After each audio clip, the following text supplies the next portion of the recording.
নবীজি যেই যুগে এসেছিলেন এই যুগ যেহেতু জাহিলিয়াতের যুগ, মূর্খতার যুগ, এই মূর্খ জাতিকে যদি অন্ধকার থেকে আলোর পথে আনতে হয়, এই কোরআনের শিক্ষা, আল্লাহ প্রদত্ত শিক্ষার বাহিরে আর কোনো শিক্ষা নাই, আল্লাহর নামের শিক্ষা যদি এদের ভিতরে ঢুকায় দেওয়া হয়, তাহলে এই মূর্খ জাহেল লোকগুলো প্রত্যেকটা মানুষ আলোকিত হয়ে যাবে। সুবহানাল্লাহ। প্রথমত এই মাহফিল এটা একটা মাদ্রাসার উদ্যোগে মাহফিল। কিসের উদ্যোগে? মাদ্রাসা। মাদ্রাসায় আমরা আমাদের সন্তানদেরকে যা শিক্ষা দেই এটাকে বলা হয় দ্বীনি শিক্ষা, ধর্মীয় শিক্ষা। এই দ্বীনি শিক্ষা এটা এত গুরুত্বপূর্ণ, এই শিক্ষা সরাসরি আসমান থেকে আল্লাহর পক্ষ থেকে এসেছে, বলেন সুবহানাল্লাহ। এটা এত দামি শিক্ষা যে এই শিক্ষা গ্রহণ করা প্রত্যেক মুসলমানের উপর ফরজ করে দেওয়া হয়েছে। সুবহানাল্লাহ। আপনি কি বিষয়টা বুঝতে পারতেছেন যে এমন একটা শিক্ষা যে এটা আমাদের উপর ফরজ, বাধ্যতামূলক করে দেওয়া হয়েছে? কেন আমাদের উপর এই শিক্ষাকে ফরজ করা হলো, এই বিষয়টা একটু আমাদের অনুধাবন করা দরকার। তাহলে আমরা বুঝবো যে আমাদের সন্তানদেরকে কেন মাদ্রাসায় পড়াতে হবে, কেন আমাদেরকে এই শিক্ষা আমাদের উপর বাধ্যতামূলক করে দেওয়া হয়েছে। এই বিষয়টা বোঝার জন্য আমাদেরকে আগে একটা জিনিস বুঝতে হবে, আমাদেরকে কেন সৃষ্টি করা হয়েছে। আমাদেরকে কেন সৃষ্টি করা হয়েছে এই প্রশ্ন যদি আল্লাহর কাছে আমরা ছুড়ে দেই, আল্লাহ তাআলা এর জবাব আমাদেরকে দিবেন। কোরআনে কারীমে একাধিক জায়গায় একাধিকভাবে এই জবাব দিয়েছেন। আমার ভাইরা, আল্লাহ সুবহানাহু ওয়া তাআলার কাছে আমরা যদি জিজ্ঞেস করি, আল্লাহ আপনি আমাদেরকে কেন বানালেন, কেন সৃষ্টি করলেন, রব্বুল আলামিন এক জায়গায় জবাব দিয়েছেন, আল্লাযী খালাকাল মাউতা ওয়াল হায়াতা লিয়াবলুয়াকুম আইয়ুকুম আহসানু আমালা। আল্লাহ বলেন তিনি সেই সত্তা যিনি খালাকাল মাউতা, মৃত্যুকে সৃষ্টি করেছেন, ওয়াল হায়াতা, এবং জীবনকে সৃষ্টি করেছেন, হায়াতকে সৃষ্টি করেছেন। এর মানে আল্লাহ এমন সত্তা যিনি আমাদের হায়াত এবং মৌতকে সৃষ্টি করেছেন। কথা ঠিক কিনা? আমাদের হায়াত মৌতের মালিক কে? জুড়ে চিল্লায় বলেন, আমাদের হায়াত মৌতের মালিক কে? আল্লাহ তাআলা আমাদের হায়াত এবং মৌতকে সৃষ্টি করেছেন। কেন আমাদের হায়াত আর মৌতকে সৃষ্টি করলেন, আমাদেরকে কেন বানালেন? রব বলেন লিয়াবলুয়াকুম, যাতে করে তোমাদের পরীক্ষা নিতে পারি। সুবহানাল্লাহ। আল্লাহ আপনি কোন বিষয়ের পরীক্ষা নিতে চান? আল্লাহ বলেন আইয়ুকুম আহসানু আমালা, তোমাদের মধ্যে উত্তম আমল কে করে, উত্তম আমল, ভালো কাজ, ভালো নেক আমল কে করে, এই বিষয়ের পরীক্ষা নেওয়ার জন্য আমি তোমাদের হায়াত এবং মৌতকে সৃষ্টি করলাম। এর মানে হলো আমাদের মধ্যে কে সবচাইতে ভালো ইবাদত করে, কে সবচাইতে উত্তম আমল করে, এই বিষয়ের পরীক্ষা নেওয়ার জন্য আল্লাহ তাআলা আপনাকে আমাকে বানালেন। সূরা জারিয়াতের মধ্যে রব্বুল আলামিন বলেন, ওয়ামা খালাকতুল জিন্না ওয়াল ইনসা ইল্লা লিয়াবুদুন। আল্লাহু আকবার। আল্লাহ বলেন ওয়ামা খালাকতুল জিন্না ওয়াল ইনসা, জিন এবং মানব সম্প্রদায়কে আমি অযথাই সৃষ্টি করি নাই, উদ্দেশ্যহীনভাবে এই দুনিয়ায় পাঠাই নাই। এই মানুষ এবং জিনদেরকে পাঠানোর পেছনে, সৃষ্টি করার পেছনে আমার একটা বিশেষ উদ্দেশ্য রয়েছে। সেই উদ্দেশ্য হলো ইল্লা লিয়াবুদুন, শুধুমাত্র আমার ইবাদতের জন্য এদেরকে সৃষ্টি করেছি। সুবহানাল্লাহ। এর মানে হলো আল্লাহ তাআলা আপনাকে আমাকে বানিয়েছেন শুধুমাত্র কার ইবাদত করার জন্য? জুড়ে আল্লাহর নাম জুড়ে বলতে হবে, ইমানদারের মতো বলতে হবে। কার ইবাদতের জন্য? আল্লাহর ইবাদতের জন্য আল্লাহ তাআলা আপনাকে আমাকে বানিয়েছেন। আমার ভাইরা, আমরা শুরুতে যেই প্রশ্ন করলাম, ইলমে দ্বীন কেন আমাদের উপর ফরজ করা হলো, আমাদের সৃষ্টির উদ্দেশ্যে জানা গেল আল্লাহ তাআলা আমাদেরকে শুধুমাত্র তার ইবাদতের জন্য সৃষ্টি করেছেন। আপনারা একটু বুঝমান হলে, বুঝে থাকলে আমাকে জবাব দেন, কোনটা আল্লাহর ইবাদত আর কোনটা আল্লাহর ইবাদত না। এটা আল্লাহ প্রদত্ত জ্ঞান ছাড়া, ইলম ছাড়া বুঝার কোনো উপায় আছে নাকি? তাহলে বোঝা গেল কোনটা আল্লাহর ইবাদত আর কোনটা আল্লাহর ইবাদত না। এটা বুঝতে হলে আল্লাহ প্রদত্ত যেই জ্ঞান, যেই ইলম, এটা আমাদেরকে শিখতে হবে। এজন্যই আল্লাহ তাআলা আমাদের প্রত্যেক মুসলমান নরনারীর উপরে ইলমে দ্বীন শিক্ষা করাকে ফরজ করে দিয়েছেন। সুবহানাল্লাহ। আমার বন্ধুগণ, এই ইলমে দ্বীন শিক্ষা করা এটা কতটা গুরুত্বপূর্ণ। আসমানি জ্ঞান, কোরআনের জ্ঞান, এটা কত বেশি গুরুত্বপূর্ণ। বুখারীর 3 নম্বর হাদিস, আম্মাজান আয়েশা সিদ্দিকা রাদিয়াল্লাহু তাআলা আনহা থেকে বর্ণিত, আপনার আমার পয়গম্বর হযরতে মুহাম্মাদুর রাসূলুল্লাহ সাল্লাল্লাহু আলাইহি ওয়াসাল্লাম তিনি যেই যুগে পৃথিবীতে আগমন করেছেন, যেই সময়ে পৃথিবীতে আগমন করেছেন, এই সময়টা এটাকে বলা হয় আইয়ামে জাহিলিয়াত, মূর্খতার যুগ। কিসের যুগ? মূর্খতার যুগ, বর্বরতার যুগ। এটা এমন একটা যুগ, অন্ধকারের যুগ। এই যুগে পৃথিবীতে এমন কোনো পাপ নাই, এমন কোনো গুনাহ নাই, এমন কোনো জুলুম নাই যেটা করা হতো না। এমন কি এত অন্ধকারাচ্ছন্ন সমাজ ছিল, নিজের আপন জিন্দা সন্তানকে মাটিতে পুঁতে ফেলতো। নাউজুবিল্লাহ। বলেন, ওরা কি খুব শিক্ষিত জাতি? যেই জাতি তার আপন মেয়ে সন্তানকে মাটিতে জিন্দা দাফন করে দেয়, পুঁতে ফেলে, ওরা কি খুব সভ্য জাতি? ওরা কি খুব শিক্ষিত জাতি? না, ওরা নিতান্তই মূর্খ জাতি। এজন্য যুগটাকে বলা হতো আইয়ামে জাহিলিয়াত তথা মূর্খতার যুগ। বলি নাউজুবিল্লাহ। ওই যুগে আপনার আমার নবীজি, রহমতের নবী, দয়ার নবী, মায়ার নবী পৃথিবীতে এসেছেন। নবীজি যখন পৃথিবীর এই হালত দেখলেন, মানুষ ছোট্ট ছোট্ট বিষয় নিয়ে যুদ্ধ বিগ্রহে লিপ্ত হয়ে পড়ে, নিজের আপন কন্যা সন্তানকে মানুষ জীবিত দাফন করে ফেলে। এই যে কঠিন অবস্থা, এই অবস্থা দেখে নবীজির মন মারাত্মকভাবে পেরেশান হলো। নবীজি অত্যন্ত পেরেশান বোধ করতেছিলেন। হায়, আমি এগুলো কি দেখতে পাচ্ছি? ছোটরা বড়দেরকে সম্মান করে না, বড়রা ছোটদেরকে স্নেহ করে না। যার যেমন পাওয়ার, যার যত ক্ষমতা, সে সেই দিকে দৌড়াতে থাকে। মানুষ সমস্ত কিছু বাদ দিয়ে মানুষের নিজের হাতের তৈরি মূর্তির সামনে মাথা নত করে দেয়। এই দৃশ্যগুলো দেখে আপনার আমার পয়গম্বর মারাত্মকভাবে ব্যথিত হলেন। আপনার আমার পয়গম্বরের বয়স যখন 40 বছরের কাছাকাছি, এমত অবস্থায় নবীজির সাথে এমন কিছু ঘটতে শুরু করলো যেটা একদম স্বাভাবিক নয়, সম্পূর্ণ অস্বাভাবিক বিষয়। সেটা হলো এমন, নবীজি স্বপ্নে যা দেখেন, দিনের বেলায় নবীজির সাথে বাস্তবে তাই ঘটে। সুবহানাল্লাহ। নবীজি নবুয়ত আনুষ্ঠানিকভাবে আল্লাহর কাছ থেকে নবুয়ত পাওয়ার কিছুদিন আগের ঘটনা। নবীজি 40 বছর বয়সে আল্লাহর পক্ষ থেকে আনুষ্ঠানিকভাবে নবুয়ত পেয়েছেন। বলেন সুবহানাল্লাহ। এই আনুষ্ঠানিকভাবে নবুয়ত পাওয়ার কিছুদিন আগে নবীজির হালত হলো এই, নবীজি স্বপ্নে যেটা দেখেন ওটা দিনের বেলায় নবীজির সাথে বাস্তবে ঘটে যায়। বলেন সুবহানাল্লাহ। আচ্ছা, বিষয়টা একটু অস্বাভাবিক না? আমি যেটা দেখি আমার সাথে ওইটাই ঘটে। এরকম যদি বারবার ঘটতে থাকে, একজন মানুষ পেরেশান হবে না? আয়, আমার সাথে কি হচ্ছে, এগুলা এটা কি হইতেছে? আমি স্বপ্নে যেটা দেখি এটাই আমার সাথে ঘটে। এটা যদি হয় তখন আমি পেরেশান হব।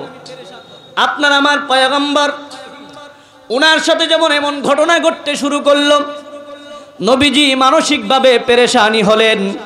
এক পর্যায়ে আল্লাহ সুবহানাহু ওয়া তাআলা নবীজিকে একাকী, নির্জন, নীরবতাকে পছন্দ করে দিলেন, আপন করে দিলেন।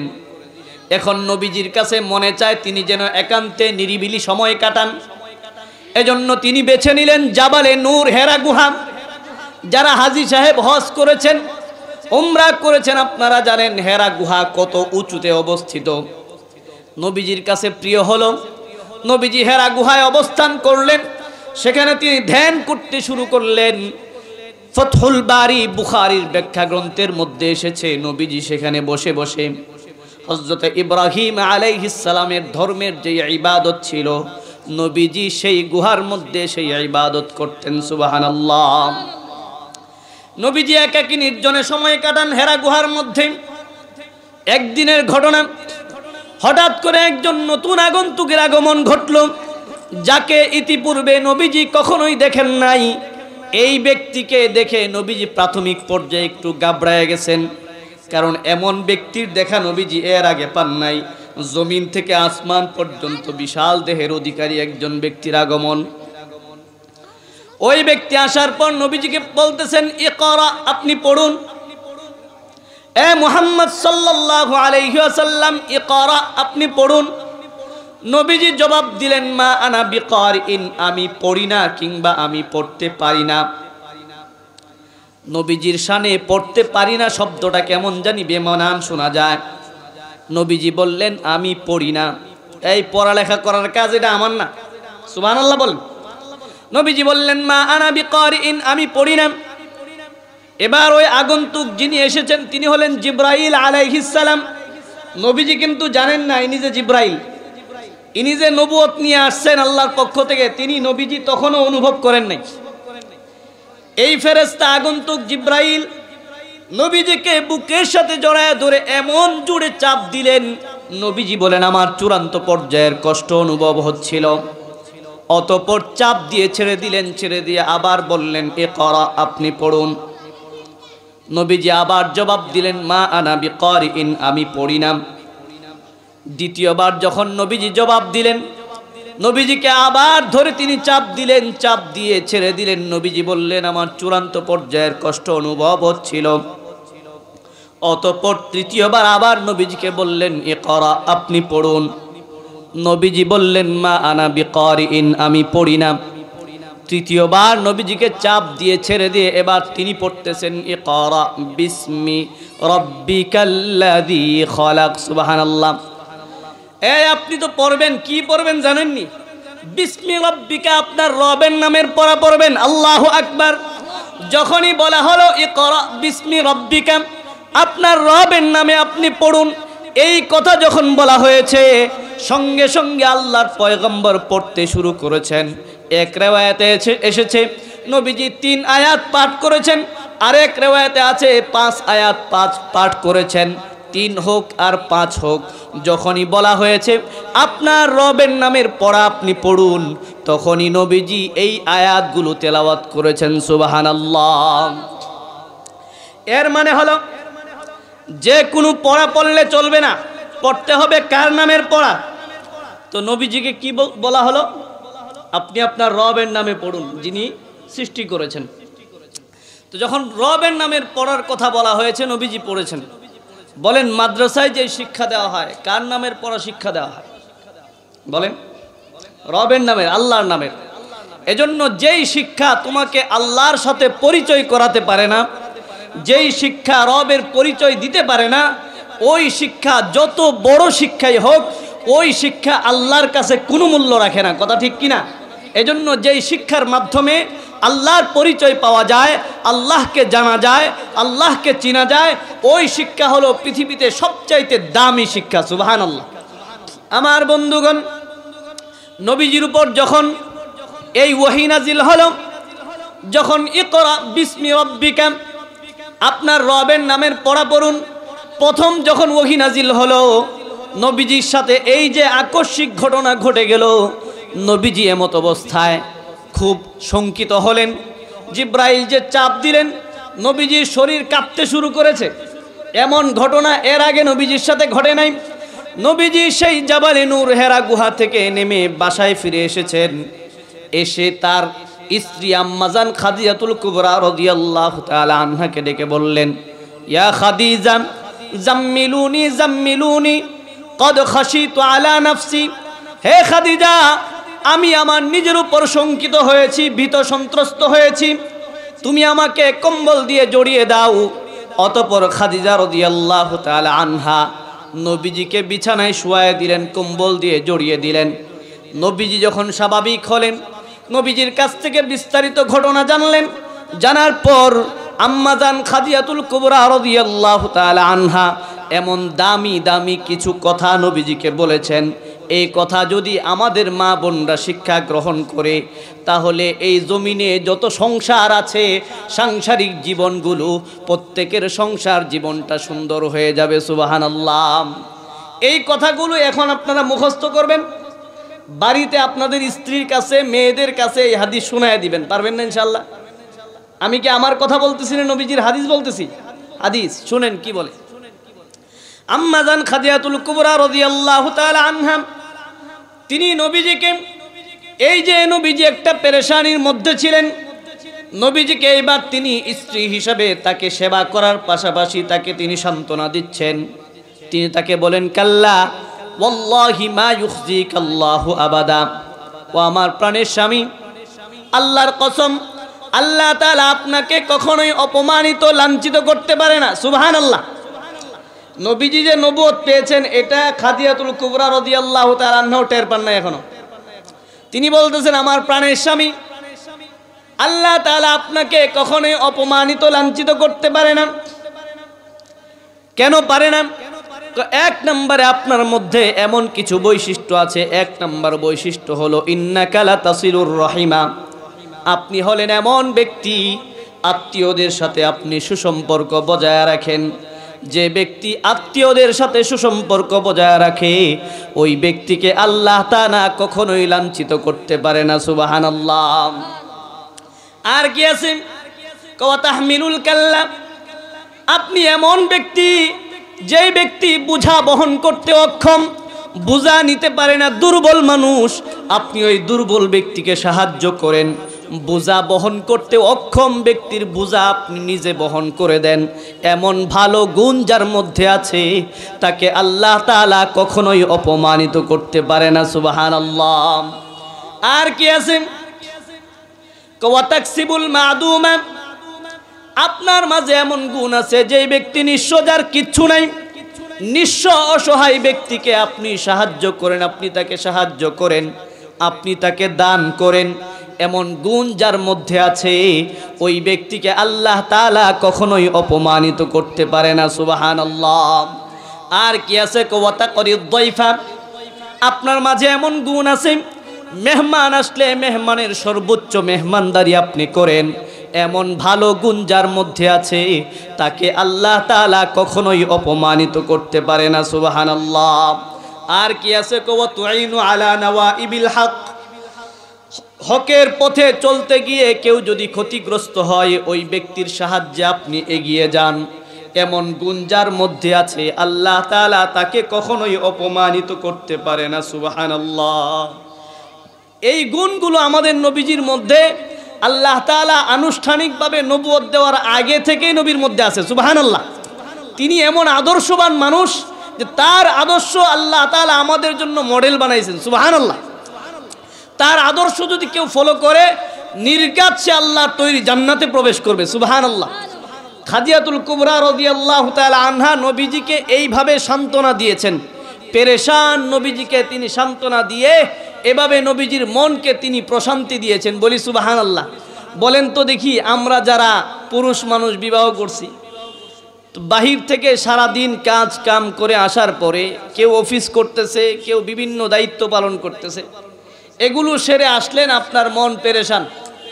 আসার পরে আপনার ঘরের বিবি যদি আপনি আসার পরেই একগাট্টি অভিযোগ আপনার সামনে পেশ না করে বরং আপনার অবস্থা বুঝে আপনার সেবা করে খেদমত করে পারলে আপনার প্রশংসা করে, বলেন ওই স্ত্রীর সাথে আপনার ঝগড়া লাগবে না প্রেম মোহাব্বত বাড়বে? যদি প্রেম মোহাব্বত বাড়ে ওই ঘরের চাইতে শান্তিময় ঘর আর কোনোটা হতে পারে? এর মানে দুনিয়াতে কোনো ঘরকে যদি কেউ জান্নাতের টুকরা বানাতে চায় তো নবীজির এই হাদিস থেকে যদি কেউ মহিলারা সবক গ্রহণ করে, খুদার কসম জমিনের প্রত্যেকটা ঘর, এক একটা ঘর এই জমিনের মধ্যে জান্নাতের টুকরায় পরিণত হবে ইনশাআল্লাহ। আমি কি কথা বুঝাইতে পারলাম? আমার বন্ধুগণ, হাদিস আরো লম্বা, যেটা বলার উদ্দেশ্য হলো এই যে মুহাম্মদ সাল্লাল্লাহু আলাইহি ওয়াসাল্লামের উপর আল্লাহ তাআলা কোরআন নাজিল করলেন এবং নাজিল করে প্রথমেই বললেন আপনি পড়ুন, পড়ালেখার কথা বললেন, ইলমে দ্বীনের কথা বললেন, শিক্ষার কথা বললেন।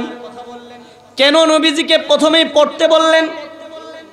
এর অনেকগুলো ব্যাখ্যা মুফাসসিরিনে কেরাম বলেছেন। তার মধ্যে একটা গুরুত্বপূর্ণ পয়েন্ট হলো এই, নবীজি যেই যুগে এসেছিলেন এই যুগ যেহেতু জাহিলিয়াতের যুগ, মূর্খতার যুগ, এই মূর্খ জাতিকে যদি অন্ধকার থেকে আলোর পথে আনতে হয়, এই কোরআনের শিক্ষা, আল্লাহ প্রদত্ত শিক্ষার বাহিরে আর কোনো শিক্ষা নাই, আল্লাহর নামের শিক্ষা যদি এদের ভিতরে ঢুকায় দেওয়া হয়, তাহলে এই মূর্খ জাহেল লোকগুলো প্রত্যেকটা মানুষ আলোকিত হয়ে যাবে। সুবহানাল্লাহ।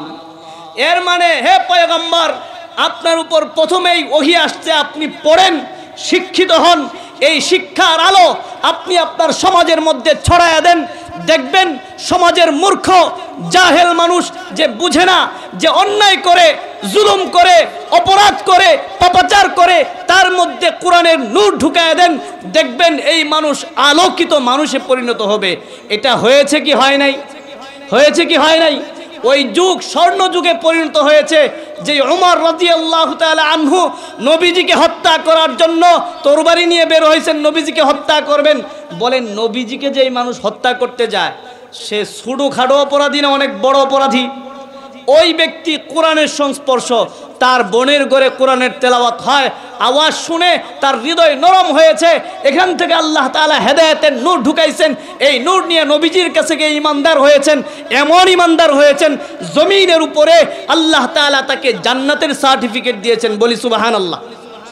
বলেন তো দেখি, এই কোরআনের সংস্রব, দ্বীনি শিক্ষা, ইলমে ওহী, আসমানি শিক্ষা, এই শিক্ষার সংস্রবে যেই মানুষই আসবে, নবীজিকে আল্লাহ তাআলা প্রথমে পড়ার কথা বলে এটা বুঝায় দিয়েছেন। পৃথিবীর একেবারে শুরু থেকে শেষ পর্যন্ত যেই মানুষই দ্বীনি শিক্ষার সংস্রবে আসবে, সে যদি জাহেল থাকে, মূর্খ থাকে, অন্ধকারে যদি তার হৃদয় আচ্ছন্ন থাকে, এই হৃদয়কে আল্লাহ তাআলা কোরআনের নূরে এমন আলোকিত করবেন যে দুনিয়া থেকেই জান্নাতের উপযুক্ত হয়ে সে মারা যাবে। বলি সুবহানাল্লাহ। এজন্য আমরা আমাদের সন্তানদেরকে দ্বীনি শিক্ষা দেওয়া, ধর্মীয় শিক্ষা দেওয়া, কোরআনের শিক্ষায় শিক্ষিত করা, এটা দরকার আছে না নাই? এটা যদি আপনি না শিক্ষা দেন, মারা যাওয়ার পরে আপনার চাইতে বেশি পস্তানিওয়ালা লোক আর কাউকে পাবেন না। আপনি সবচাইতে বেশি পস্তাবেন। কারণ এই সন্তান যাকে আপনি দ্বীন শিখালেন না, যাকে আপনি আল্লাহর পরিচয় শিক্ষা দিলেন না, যাকে আপনি নবীজির পরিচয় শিক্ষা দিলেন না, এই সন্তান যখন আল্লাহর কাছে ধরা খাবে, ধরা খাওয়ার পরে বলবে, আল্লাহ, আমার যেই অভিভাবক আমার বড় যে ছিল, যার অধীনে আমি ছিলাম, সেই তো আমাকে সঠিকভাবে গাইডলাইন করে নাই। আজকে যেহেতু তার কারণে জাহান্নামে যাবই, তাকে নিয়ে আসেন, জাহান্নামের দরজার সামনে তাকে শুয়ায় দেন, ওর বুকের উপর পাড়া দিয়ে আমি জাহান্নামে যেতে চাই। বলি নাউযুবিল্লাহ। বলেন, যেই সন্তানের জন্য আপনি কামাই করতে গিয়ে দিন আর রাতকে দিনকে দিন বলেন না, রাতকে রাত বলেন না, আপনি ঠান্ডাকে ঠান্ডা মনে করেন না, আপনার সন্তানের সুখের জন্য, পরিবারের সুখের জন্য আপনি কখনো এমন হয় 2 নম্বরের পথও আপনি বেছে নেন। কেন? পরিবার যেন সুখে থাকে, সন্তান যেন ভালো থাকে, এর জন্য এত কিছু করলেন।